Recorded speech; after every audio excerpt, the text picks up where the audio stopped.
স্বাধীনতার ৭৫ বছর পরও উন্নয়ন থেকে বঞ্চিত বোয়ালছড়া মিকিরপুঞ্জি মুখ্যমন্ত্রীর হস্তক্ষেপের দাবি গ্রামবাসীর। স্বাধীনতার ৭ দশক পেরিয়ে গেলেও এখনও উন্নয়নের ছোঁয়া থেকে বঞ্চিত কাছাড় জেলার কাটিগড়ার বোয়ালছড়া মিকিরপুঞ্জি কালীবাড়ি গাঁও পঞ্চায়েতের অন্তর্গত এই জনজাতি অধ্যুষিত গ্রামে প্রায় ৩৫০ জন মানুষ বাস করেন চরম অবহেলার মধ্যে। ভোটের সময় নেতারা এলেও ভোটের পর তারা থাকেন অধরাই।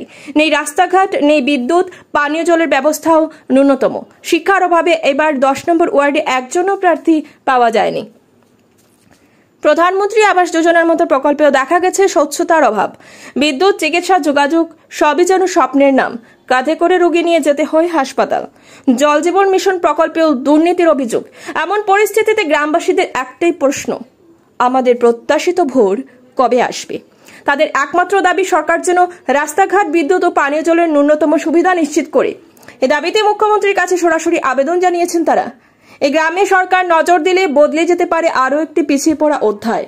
ভোট নয়, এবার অধিকার ও মর্যাদার জন্য লড়াই করছে বোয়ালছড়া মিকিরপুঞ্জির মানুষ। মেজর প্রবলেম হলে গিয়া রাস্তাঘাট, এটা তো মানে মোস্ট ইম্পর্টেন্ট হলে গিয়া কমিউনিকেট করা রাস্তাটা, কিন্তু রাস্তা এখন পর্যন্ত কোনো কিছু স্কিম আইছে না। আপনার জলের কি অসুবিধা আছে এখানে? জলের অসুবিধা আছে। 1992 সনে এস্টাবলিশমেন্ট হয়েছে জলের ট্যাঙ্কিটা, কিন্তু এখন পর্যন্ত কোনো রিপেয়ার হয়েছে না। আর এখানে চিকিৎসার আর স্কুলের কি সুবিধা অসুবিধা?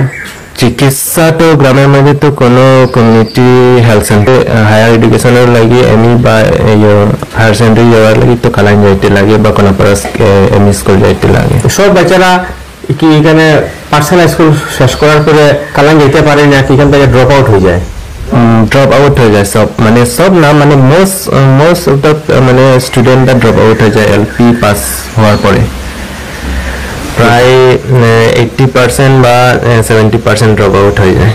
এই এলাকার মানুষের জীবিকা মানে কিসের উপর নির্ভরশীল? এটা তো কাল্টিভেশনের উপর নির্ভরশীল, লাউ, সুপারি, পান, এটার উপর নির্ভরশীল। আপনার নাম কি?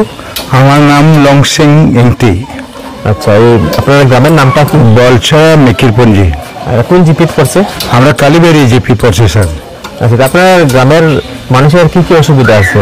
আমরা গ্রামের মধ্যে অসুবিধা আছে রাস্তার আর কারেন্ট কই বছর থেকে আমরা অ্যাপ্লাই করি স্যার কারেন্ট। এখন পর্যন্ত আমরা এই যে কালাইন একজন এসডিও আছে স্যার, এসডিও খালি কইতে থাকে আমরা কারেন্টটা খুঁটি আরো কোনটা কমপ্লিট করার পারছে না, আর আমরা তারটা কমপ্লিট করার পারছে না স্যার। বছর থেকে আমরা এখানে বসাবস করে না স্যার, কিন্তু আমরা অত বছর থেকে আমরা রাস্তা লাগিয়ে আমরা যাওয়া আওয়া, এখন আমরা স্কুল স্টুডেন্ট পর্যন্ত আছে, কালাইন যাওয়া আছে, আবার আমার বাজার যাওয়া আছে, ও রাস্তা আমরা বড় অসুবিধা হয়। কালাইন কত কিলোমিটার দূরে এখান থেকে? আমরা কালাইন 10 কিলোমিটার হয়ে বসার এখান থেকে গ্রামের থাকে আমার কালাইন। এখানে যেটা স্কুল আছে পাঠশালা স্কুল, এই পাঠশালা স্কুলের পরে বাচ্চারা কই যেতে লাগে পড়ার লাগিয়া? আমরা পাঠশালা স্কুল থেকে যাইতে লাগে শিলচর, কালাইন, এরকম যাওয়া লাগে। আপনার এখানে যে রাস্তাঘাট খারাপ, তো কোনো পেশেন্ট থাকে যদি, তো কি করা হয় এটা? রোগী থাকলে আমরা তো দেখো একটা কাপড় দিয়ে বান্ধিয়া আর আমরা ওই যে তোমার মেন রাস্তা পর্যন্ত লইয়া যায়, ওইরকম অবস্থা খারাপ।